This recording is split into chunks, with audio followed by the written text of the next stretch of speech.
Ty Royal, Smoochie Wallace. Episode 249, it's UFC Hello Seattle. This one should be interesting, meat boy. We got your boy Body Bags Piper taking on Izzy in the meat event. Before we break down this week's card, which actually has some bangers, let's quickly touch on last week UFC London. If you're looking straight for this week's Seattle locks, head to the timestamps in the comments. But what'd you make of UFC London overall? Were you thrilled by the card? Was it underwhelming, as some suggested? The MVP MEATLOCK cashed with ease. Start there. What'd you make of MVP versus Sam Patterson? Basically went down exactly as we said it would. Yeah, I mean MVP. Of course he was gonna win. It was like, dude, Sam, Fumbleson, like, come on, like that's crazy. It was a classic MVP display decision. King. He's a showman. He's always fun to watch. Man, it's crazy to think how old he is. He still looks pretty dang sharp for his age. I think he's beaten Wonder Boy on the anti-aging regime, that's for sure. But no, that was a great fight, great display, great meat lock. Roman Dolidze kind of fumbled the bag for me. I can't believe he lost, but like also not surprised. And then Movsar Evloev, I mean, it's kind of what we said. We thought Movsar would probably win, but Leroy Murphy said he rewatched the tape and said he won. I don't know. What do you guys think? I think Movsar took it, but I mean, it was definitely a close battle. It was a good fight, but Movsar is just an absolute beast.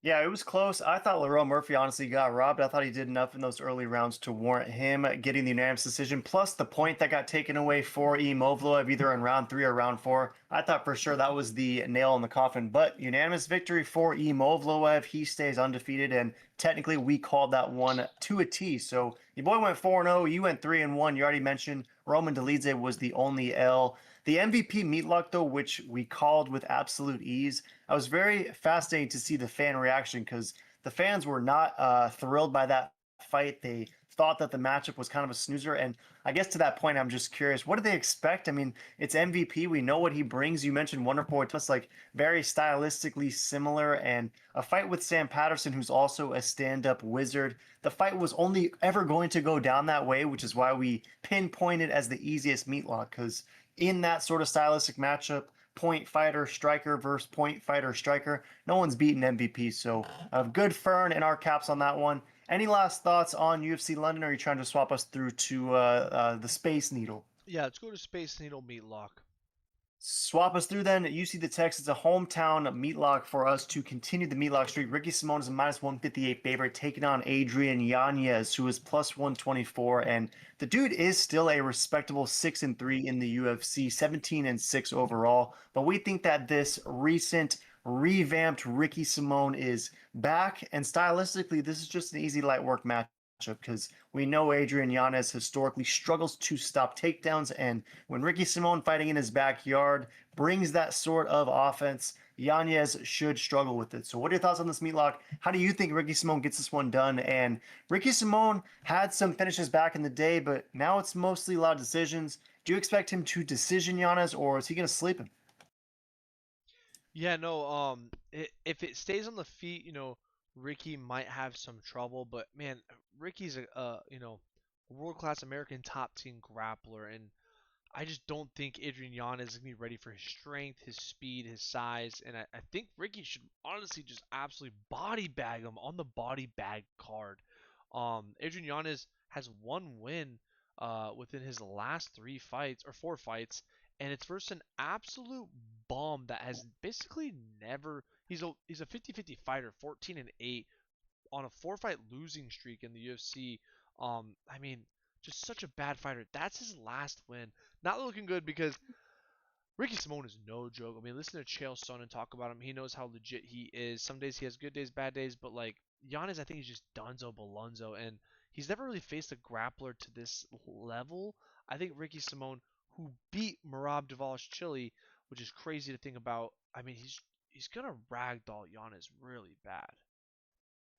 Yeah, I'll see that fight with Merab early in his career, the controversial ending where he was technically choked out in the final second. But either way, that was a fight that the homie Ricky Simone was having his moments in already. So if he's going toe-to-toe with Merab, then that shows you the level of grappling he's bringing. And to provide more context to that recent win of Yanez, it was against Vinicius Salvador, to your point, on a 4-fight L streak. And that was a split decision that most people thought Salvador Vinicius maybe even won that fight. So your only recent victory is a split decision over a dude who's basically winless and whose best win technically is against Shannon Ross. It's bad news when you're going against Ricky Simone. So we like Ricky Simone this one, keeping it simple for a second straight meatlock, throwing down an easy 158 to net 100. Officially, are you saying by finish or decision for Ricky Simone?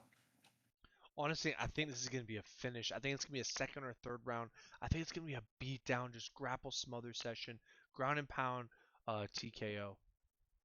I like that a lot. I think TKO round two or round three is sharp, but if this happens to go the distance, that should be easy light work as well because we know Ricky Simone is a dude who will get better in fights. And who knows, he did just sleep the rat with a beautiful right hook out cold early and often. Perhaps that happens to Yanez as well. But either way, it's a meat lock. Let us know in the comments if you think Ricky Simone gets this one done. But swap us through because it's a perennial favorite. We almost considered meat lock in this one, but he is a 40-year-old. Our boy Marcin Tybura, minus 104, is taking on Tyrell Smoochie Wallace, who is making his debut, the Bellator debutant. He's a 35-year-old fighter, fights out of Killcliff FC, and does have a respectable 17-8 record with a lot of recent success and even some prior finishes over ex-UFC guys. So I'll keep it simple with this fight. Is Tyrell Smoochie Wallace ready to, at 35, discover a UFC career and do so off the back of our boy Marcin Tybura, who is 40, he's fading, he's aging, or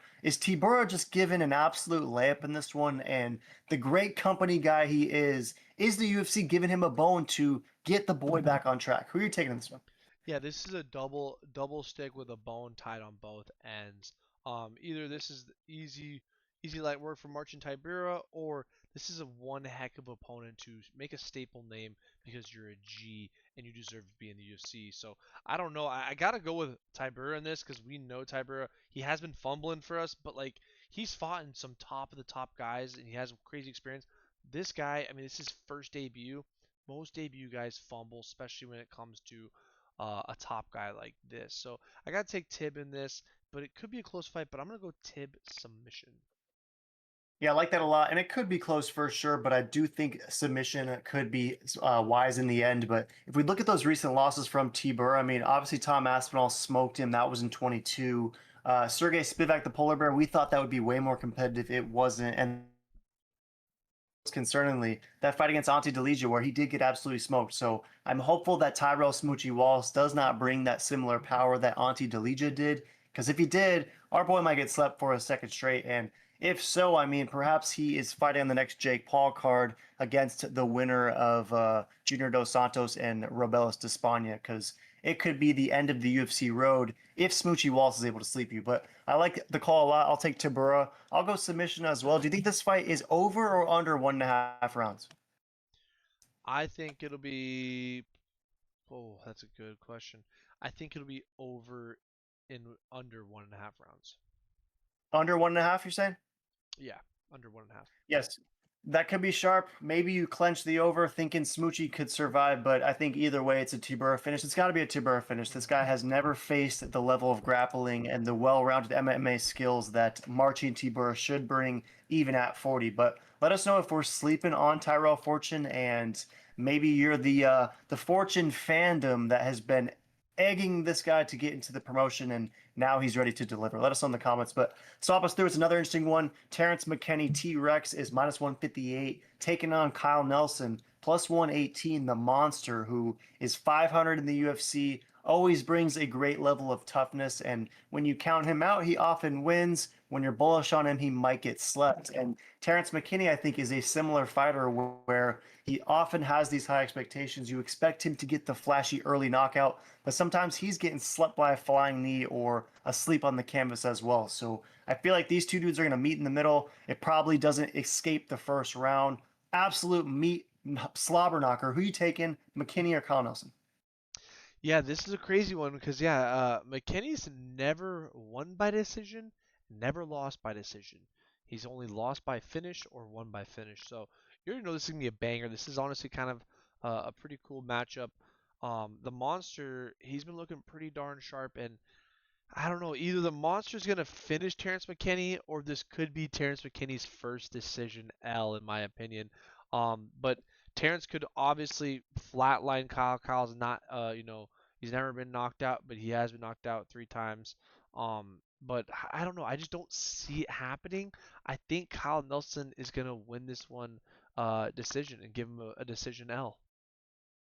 Yeah, it's going to be interesting to see if this perhaps is the first fight that goes the distance for Terrence McKinney. Because to your point, Kyle Nelson, while he did recently in the last couple of years sleep Bill Algeo, most of his wins are those grindy decisions, unanimouses. In fact, I mean, Matt Fervola was the most recent example, and then Fernando Padilla, awful, and Blake the Builder, also awful, got unanimous decision by the monster as well. So if perhaps he can survive those first dangerous 5 to 7 minutes, then this could be a long night for Terrence McKinney.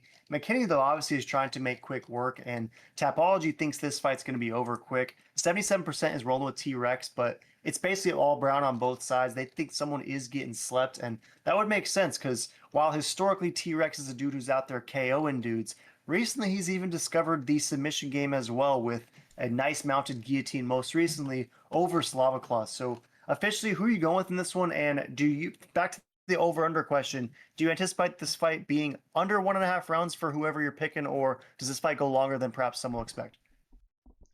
Yeah, I think it's gonna go longer than what people expect, and I think it will go the distance. You're going Kyle Nelson decision officially? Yep.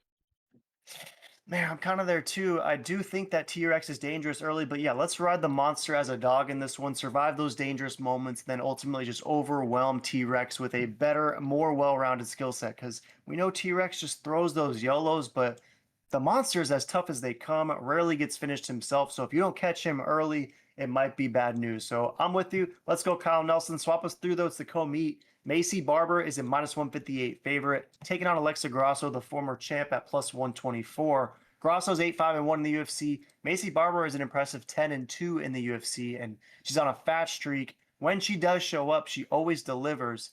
Is this going to be a great co-meet event for her to insert herself in the next title challenging conversation, or is this the fight Alexa Grasso needs to get back on track, or is she just Dunzo Blunzo? Yeah, no, this is a cool matchup, funny one, honestly, and man, Grozzo's the dog. I gotta take Grozzo. Like, what are people, ripping nowadays? They're not ripping the jewels. I don't know what they're ripping anymore, but crazy to see Grozzo as the dog. I mean, she smoked Macy Barber, um, you know, uh, 5 years ago, 4 years ago, something like that. I don't know, but it was a while ago.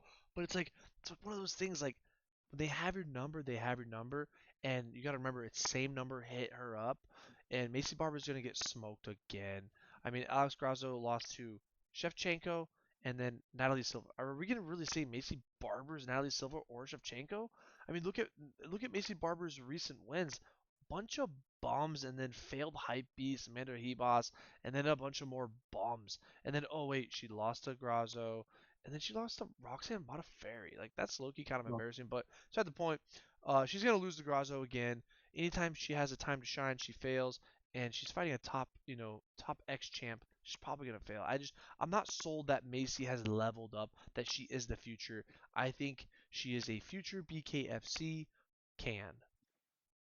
Yeah, perhaps she fights the winner of Carano Rousey. You never know what will happen next. But you mentioned that the fact that this is a rematch, and it's a great point because that first fight was non competitive. It was, though, on the eve of her first Macy Barber's loss when she got absolutely smoked by Modafferi, who was like a plus 900 dog. She blew out both of her knees. Modafferi smokes her ultimately. But after that fight against Alexa Grasso, she rifled off a beautiful 6 fight win streak. But to your point, when you really inspect the wins, they aren't as impressive as perhaps I guess maybe they were at the time. I mean, the Caitlin Sermonara, aka Caitlin, formerly Chukagian, that fight looked good at the time, but Chukagian doesn't win fights anymore. Hebos, hype beast Hebos. Karine Silva, how good is she really? You make a decent point when it's like, how good are these fighters? But Grasso, to your earlier point, hasn't won a fight since that Shevchenko victory way back in 23. I mean, it's crazy to think about it. It's been over 3 years since this woman has been victorious in the octagon. So are you convinced that even though she hasn't won in 3 years, even though she's 5 years older and oftentimes rematches favor the younger fighters, you still think all context considered that even this level of Grasso will be better than what Macy Barber will bring on Saturday? Yes, I do.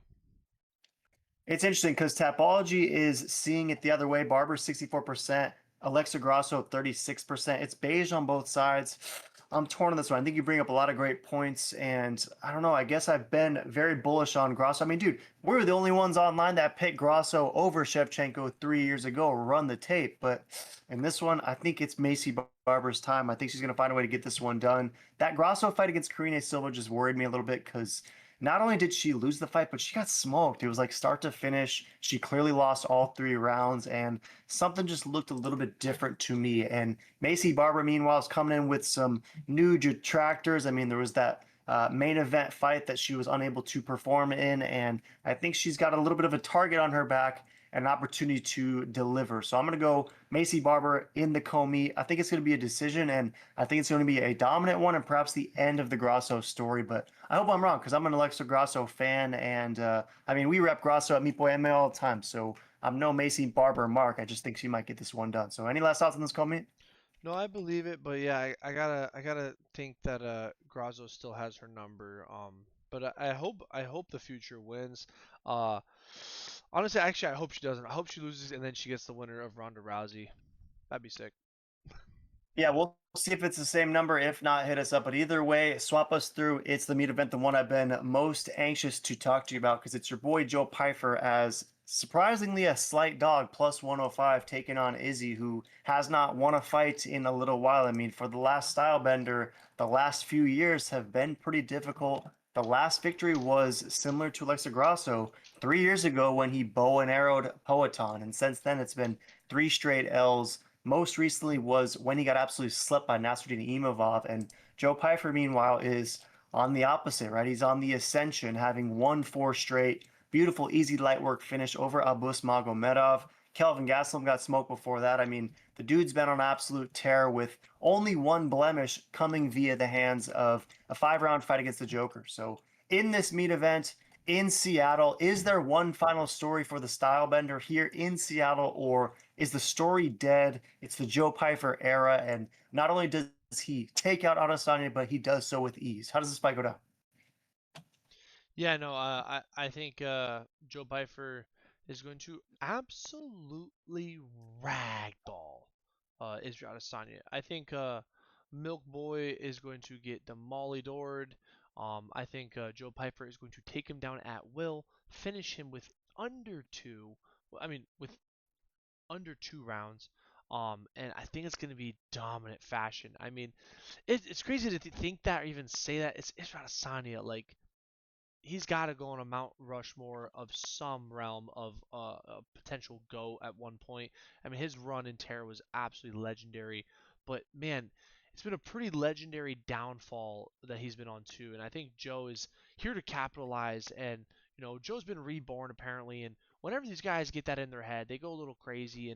And Joe's just gonna, I think he's just gonna knock him out. I mean, he's not even fighting for himself.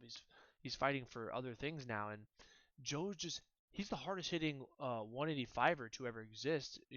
Check the stats. And yeah, I think Joe's just gonna be, you know, throwing those peanut butter bombs all the night and take him down at will. I I think he might even I could see him even submitting him, but I think he's gonna get the KO ground and pound.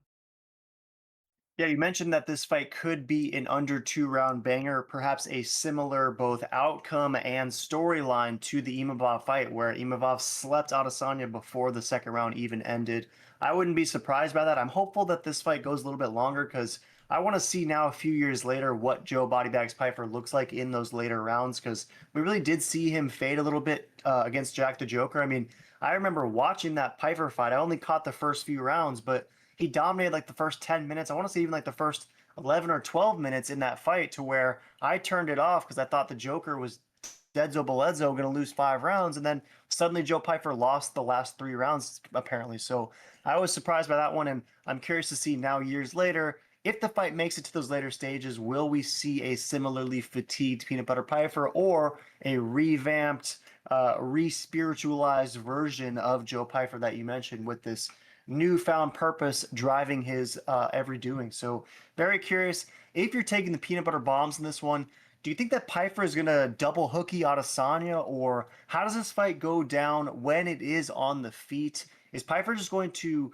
both have the advantage with the striking and the grappling? Is he going to have to utilize both to be successful, or is it basically just whatever he wants he's going to have?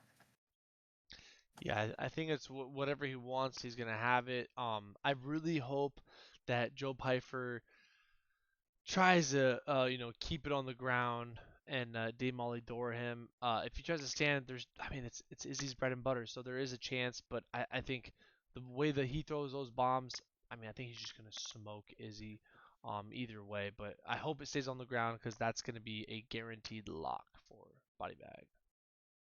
Dame Ali Dorham is absolutely crazy, but Tapology is suggesting Adesanya gets this one done. 72% is rolling with Izzy. It's basically all beige, so they think that the Joker 5-round decision that happened against Joe Pyfer will be similar, and Israel Adesanya will be able to do the same. But of the 28% picking peanut butter, it's basically all brown. So they think that if and when Joe Body Bags get this one done, he's probably going to sleep Adesanya. So officially, are you going KO or submission? I know you're going early rounds, but KO or submission? I'm gonna go TKO ground and pound second round. I'm back and forth on this one. I want to lean Adesanya badly, but I won't fade him with you. I'll take Joe Bodybags Piper, but I do think that this fight will see at least the 4th round, and Joe Piper's going to have the stamina and the focus necessary to have great moments late. Because if he starts to fade like he did against the Joker, then Adesanya's a bad dude to deal with that against. I'm going to say the issue is rectified, however. I think the early rounds will be close. But ultimately, I'm going to lean Pyfer because I think he'll be able to push Adesanya against the cage, get some takedowns perhaps, and just find ways to steal rounds. But I anticipate this fight being close, Meepo. I don't think it's going to be an absolute shellacking. And if it is, then Adesanya, I mean, we've been joking about it, but if Adesanya loses this fight, then there's really no reason why he wouldn't headline the next Jake Paul card, right? 100%. He's got to headline it. Let us know in the comments if you're taking Adesanya for one final style bender Seattle run, or is Joe Pyfer going to sleep Adesanya? But let us know. Any last thoughts, people, before we wrap this one up? Next week is episode 250. It's the absolute most abysmal, a new low UFC card. So what a way to ring in episode 250 than with an absolute duster of all dusters. But any last thoughts on UFC Seattle? No, no, it's an absolute hello Seattle, same number, body bag, peanut butter.